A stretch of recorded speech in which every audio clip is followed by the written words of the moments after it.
Hello, brothers and sisters, and welcome to another Now I See Ministry daily devotional video. My name is Brian. If you would, please hit that little subscribe button and click the little bell to get notifications for any new daily devotionals that we do on this channel.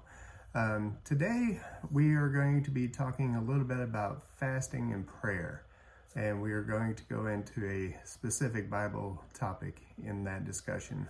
The reason why I'm doing fasting and prayer is because currently in another fast, and the one major benefit of a fast is the clarity of the mind and the clarity of the body and the clarity of the spirit.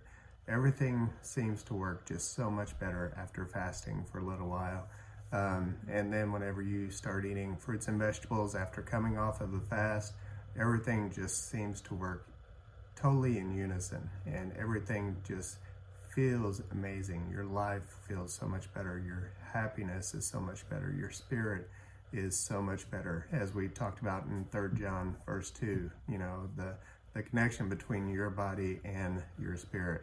So right now, let's go ahead and talk about whenever Jesus was fasting, when he fasted for 40 days in the wilderness, and then how Satan tried to tempt him while he was at that 40-day mark. So here, we're going to Matthew chapter number 4, starting with verse number 1, where it says, "Then Jesus was led up by the Spirit into the wilderness to be tempted by the devil." Now, verse number 2, "And when he had fasted 40 days and 40 nights, afterwards he was hungry. Now, when the tempter came to him, he said, 'If you are the Son of God, command that these stones become bread.'" Now, this is a very important part right here. The next part is, well, before we say that, the thing is, whenever you fast for 40 days, do you think this is the only day that Jesus was actually ever tempted? No, it wasn't. He was tempted throughout that fast, but this is the mark. This is the most important thing. This is the reason why it's documented, that at the end of 40 days, that he started to hunger, like he never hungered before. But this is when the devil came to tempt him. He thought that he was going to win this battle. But here's what Jesus did. Now, verse number 4, after Satan said, "Turn these stones to bread." Verse number 4, "But he answered and said, 'It is written, man shall not live by bread alone, but by every word that proceeds from the mouth of God.'" So here is Jesus's defense. It is written. Anytime that you have something that needs help with, anytime that you feel tempted, anytime that you feel weak in any moment, remember these 3 words. It is written. Now, many different instances in this temptation that was coming from Satan to try to tempt Jesus.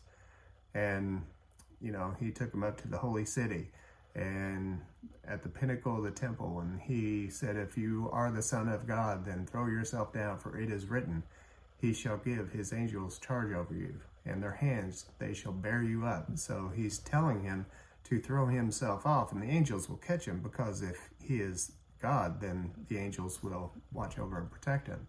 And Jesus said to him again, "It is written, you shall not tempt the Lord your God." And brothers and sisters, how many times do we tempt in our daily lives? How many times do we tempt our God and we don't necessarily mean to, but we do? So we should beg for forgiveness on that one also. So pray daily for that forgiveness. Now again, the devil took him up to an exceedingly high mountain and showed him the kingdoms of the world and their glory. And he said, "All these things I will give to you if you fall down and worship me." So the whole time, the devil, Satan, is just asking Jesus to worship him anyway. This is what he was trying to do. He said, "You don't need God, you need me. Bow down and worship me." And so Jesus said to him, "Away with you, Satan.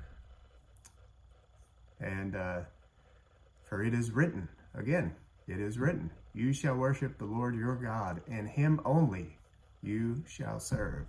So definitely, we do not need Satan. We need God in our lives. And then the devil left him. And behold, angels came and ministered to him. So brothers and sisters, this is how Jesus overcame his temptation, by referring always to what is written and what is written in the Bible. As we should every day in our lives, we should always go by what is written. Not necessarily what we think or what we feel is going to be the best thing to do in our lives, but what is written. So brothers and sisters, I pray that you got much out of today's devotional, but be sure to hit the little subscribe button and also check out any recipe videos over there. All right, so have a wonderful day. And talking about fasting, I'll bring out a couple of recipes for how I have been making my drinks for fasting. I pray that they'll be a blessing to you, but for right now, have a wonderful and blessed day, and farewell.